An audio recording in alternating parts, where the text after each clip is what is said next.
syukur pada Allah.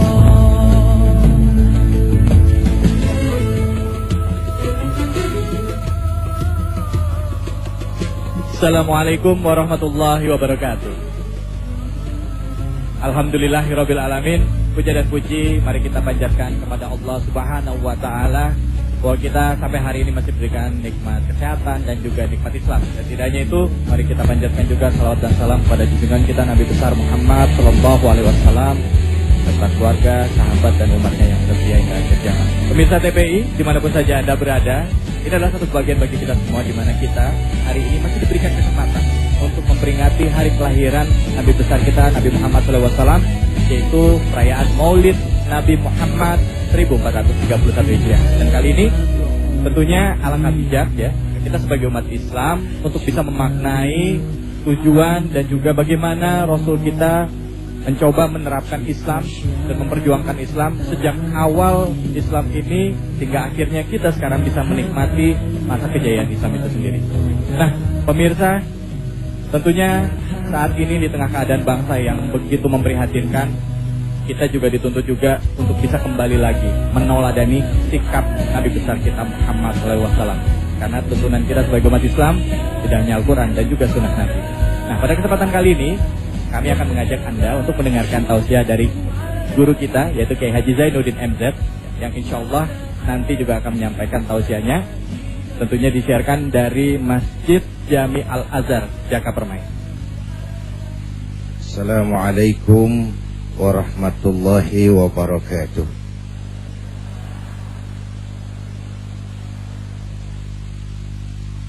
Kata orang, kita sekarang ini hidup di abad entertain. Orang pada pintar ngebungkus, membangun pencitraan. Akibatnya banyak orang bisa memberi contoh, tapi sedikit orang bisa menjadi contoh. Ngasih contoh gampang, jadi contoh susah. Akibatnya selalu ada dusta di antara kita. Diam-diam dengerin dulu. Selalu ada dusta di antara kita. Pepat di luar, pancung di dalam. Manis kalau berhadapan, balik belakang lain bicara. Ucapan santun, perbuatan Fir'aun. Membangun pencitraan. Itu sebabnya Allah Subhanahu wa ta'ala menyediakan satu model, satu idola, satu patokan untuk dijadikan contoh buat kita semua. Apa sebabnya Rasulullah dijadikan contoh? Kalau ayam disuruh nyontoh kambing, ya nggak bisa dong. Bukan timpalannya. Ayam nyontohnya ayam, kambing nyontohnya kambing, manusia nyontohnya manusia. Kalau manusia disuruh nyontoh malaikat, pan susah. Malaikat nggak makan, nggak minum, nggak tidur, sama duit budek, sama perempuan nggak open, susah nyontohnya. Tapi kalau manusia disuruh mencontoh manusia, itu perintah masuk akal. Itu sebabnya Rasulullah itu manusia seperti kita ini. Bukan setengah Tuhan, bukan Tuhan yang menjelma jadi manusia, bukan Superman, tapi utuh manusia. Beliau tidur, beliau sakit, beliau sehat, beliau senyum, beliau lapar, beliau haus, beliau menitikan air mata, beliau wafat sebagai manusia biasa. Manusia utuh. Superman tuh biar hebat nggak bisa jadiin contoh Superman. Bagaimana terbangnya? Ya Bu ya, bisa nyontoh Superman? Nggak bisa. Lagian pakai celana dalam di luar. Bagaimana mau dicontoh Superman? Nggak benar urusan. Nabi kita manusia utuh. Kalau manusia diperintah mencontoh manusia, itu perintah masuk akal. Berdarah kakinya waktu dilontari batu oleh kafir Quraisy. Mengalir darah, beliau tidak kebal.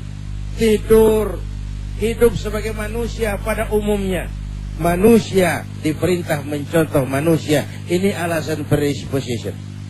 Yang kedua, beliau itu sosok yang multidimensi. Oh, contoh apa? Pak, saya ini guru, Pak. Rasulullah ngajar. Saya jenderal, Pak. Rasulullah mimpin tentara di medan perang.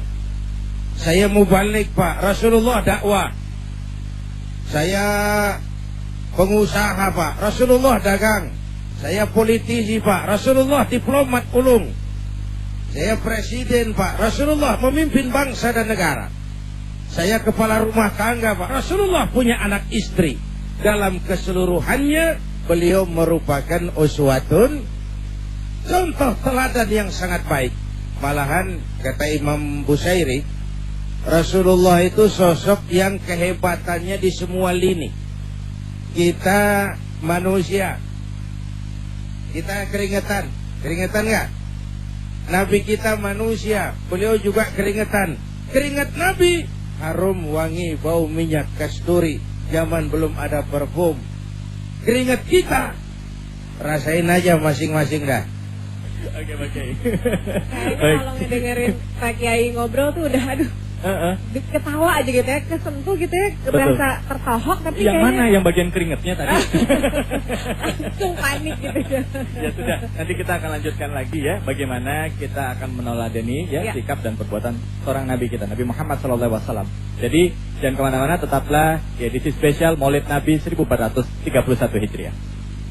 Kata mamaku, aku harus rajin belajar. Kata papaku, aku nggak boleh bohong. Kata tanteku, aku nggak boleh makar. Kata omaku, aku harus menyampaikan pesan dengan baik. Nah, kalau kata opaku, semua itu sifat-sifat Nabi Muhammad Sallallahu Alaihi Wasallam. Sama ibu lebih sayang sama Sari daripada sama aku. Dulu ayah sirku dari Kamu bohong. Aku mau pulang. tapi dengan satu syarat. Kamu kembali nak. Rijal. Kenapa kita ada di sini?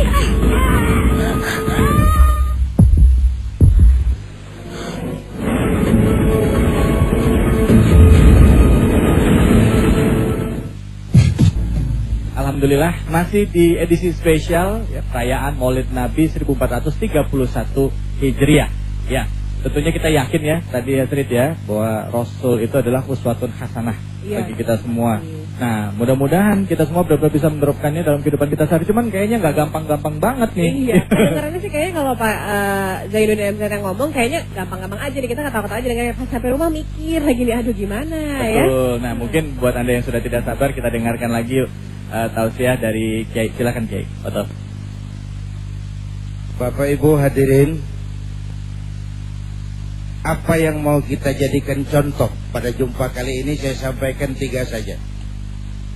Pertama, Rasulullah itu sosok pemimpin yang sejak kecil sudah ditempa oleh berbagai kesulitan. Lahir ke dunia tidak sempat melihat wajah ayah. Umur 6 tahun ditinggal ibu. Usia 9 tahun mengembala kambing. Tumbuh remaja tidak dimanjakan, tapi ditempa oleh kesulitan-kesulitan. Dari lingkungan seperti ini lahir pribadi yang tegar, jiwa yang mandiri, manusia yang tahan bantingan, dan mental yang tidak cengeng. Dan ini yang kita perlukan sekarang dalam kondisi kehidupan kita berbangsa dan bernegara. Hidup adalah perjuangan. Hidup adalah keringat. Dan setiap perjuangan mesti mengalami berbagai macam hambatan, tantangan, rintangan, dan sebagainya. Coba, mula-mula Nabi dakwah itu dihadapi teror mental. Ditawarkan harta, tahta, wanita. Waktu itu belum ada Toyota. Ada juga Onta. Muhammad, kamu ini ideal bener sih. Sudahlah, jangan macam-macam. Kami ngerti Bani Hashim tidak ada yang duduk di eksekutif. Mau jabatan Muhammad, ngomong. Gak usah ikut pilkada, ngomong. Kami ngerti Bani Hashim tidak bisnis. Mau kaya Muhammad, ngomong. Atau karena kamu kawin sama janda Muhammad, lalu kepengen yang tidak janda, ngomong.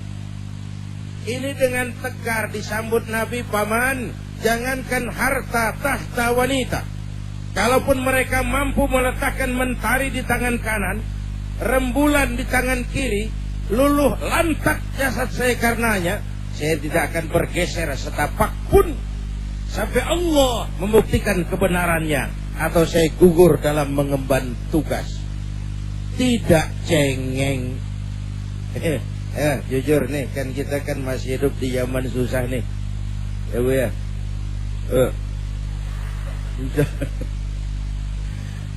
Perlu tegar, apalagi sebagai bangsa. Coba bandingkan Pak, Indonesia merdeka, ya.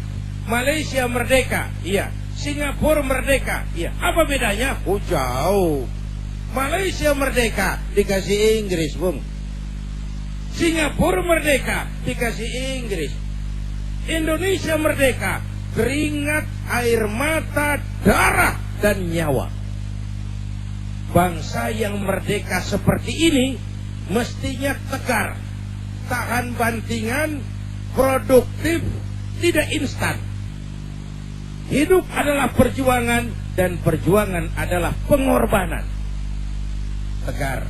Orang tuh kalau biasa susah, ketemu susah, mestinya nggak kaget.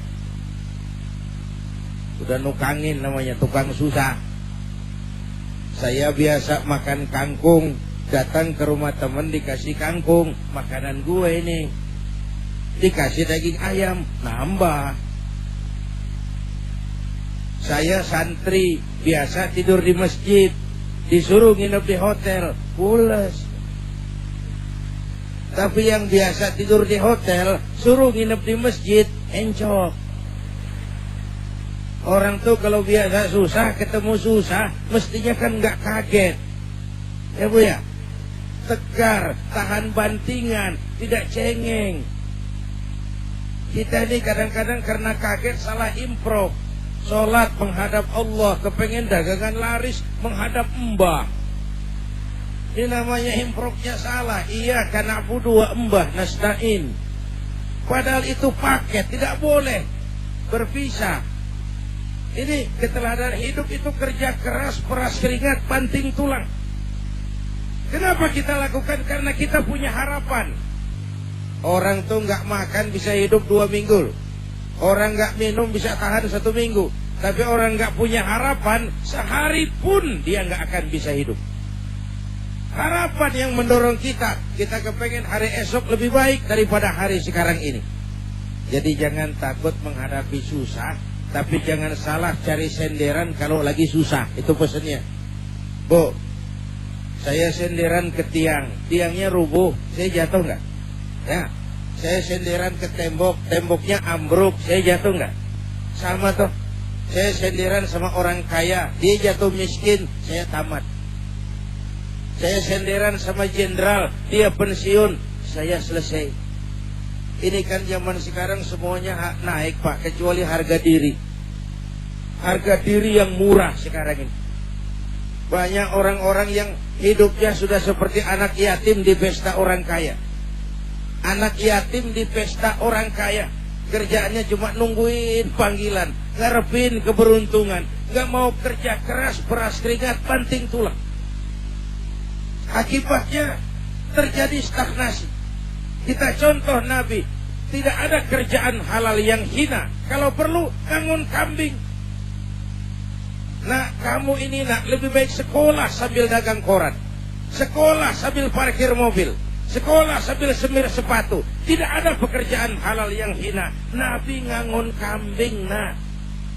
Lebih bagus makan singkong betulan daripada makan roti ngimpi. Ayo, makan singkong betulan, makan roti ngimpi, bagus mana?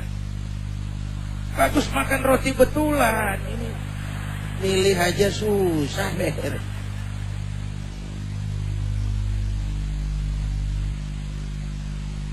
Iya baik Pak Kiai, nanti kita akan lanjutkan lagi nih, menarik Iya. sekali. Kalau zaman sekarang, Kiai, ada orang yang bilang boro-boro nyari yang halal, yang haram aja susah katanya gitu. Dan itu seringkali jadi pembenaran Pak Kiai. Nah, memang seperti tepat sekali jika kita kembali lagi membenahi diri kita. Ya, momennya tepat sekali nih ya, Pas Maulid banget, Nabi ya. Muhammad. Oh. Tahunnya sekarang 1431 Hijriah. Ya. Buat Anda yang ingin tahu kelanjutannya bagaimana, ya? Jangan kemana-mana, tetap di TPI.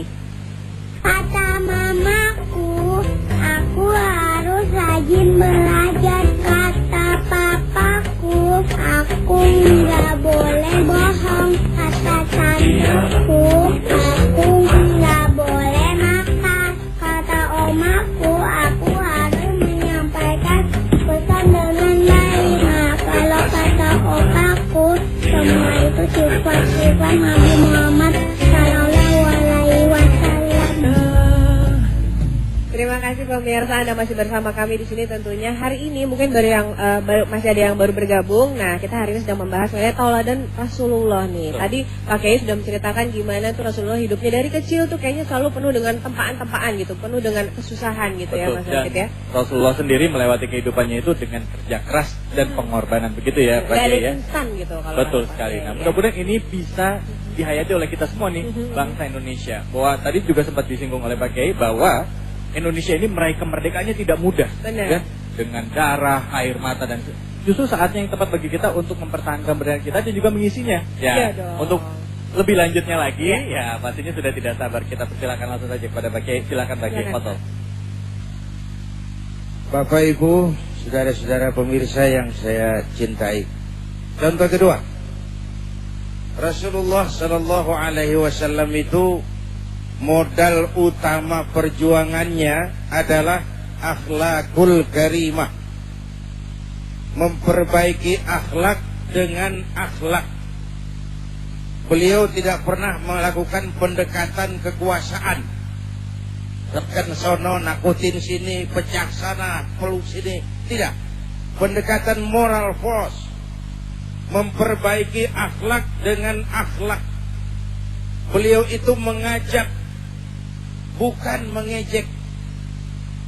Beliau itu merangkul, bukan memukul. Beliau itu pakai argumen, bukan pakai sentimen.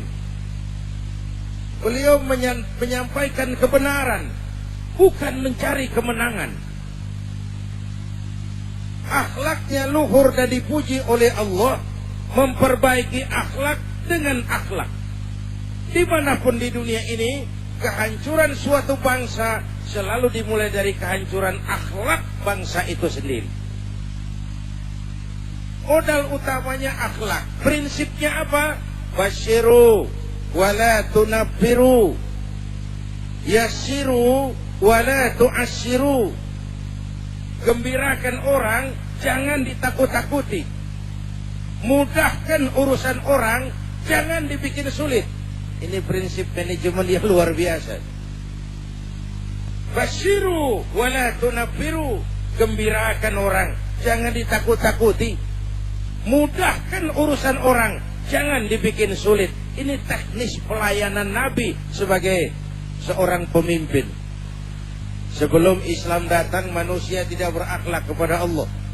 Bagaimana cara berakhlak kepada Allah? Pertama, jangan menyekutukannya dengan sesuatu pun. Yang kedua, jangan menyembah kecuali hanya kepadanya. Ini akhlak kepada Allah. Jangan menyekutukannya dengan sesuatu pun, baik terang-terangan atau samar-samar. Terang-terangan menyembah berhala, menyembah api, jangan. Atau remeng-remeng.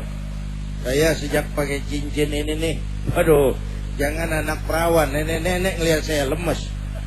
Ya iyalah nenek-nenek, cincin. Jangan menyekutukannya dengan sesuatu pun. Yang kedua, jangan menyembah kecuali hanya kepadanya. Itu cara berakhlak kepada Allah. Yang kedua, akhlak kepada sesama. Pertama, sesama muslim kita nih harus akur, rukun, kompak, bersatu kepada sesama. Yang kedua, akhlak kepada non muslim. Perbedaan agama tidak harus menyebabkan kita bertolak belakang. Perbedaan agama tidak harus menyebabkan kita marah-marahan. Kita menghormati orang lain agama. Soal agama orang lain, lakum dinukum.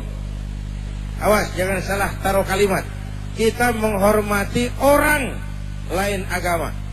Soal agama orang lain, lakum dinukum. Ada kaplingnya. Rukun antar umat seagama, rukun antar umat beragama.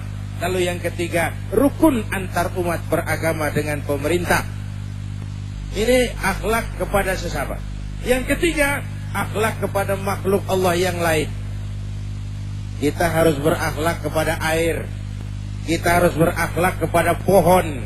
Kita harus berakhlak kepada lingkungan hidup. Inilah keseimbangan. Akhlak kepada Allah, akhlak kepada sesama, dan akhlak kepada makhluk Allah yang lain di luar manusia.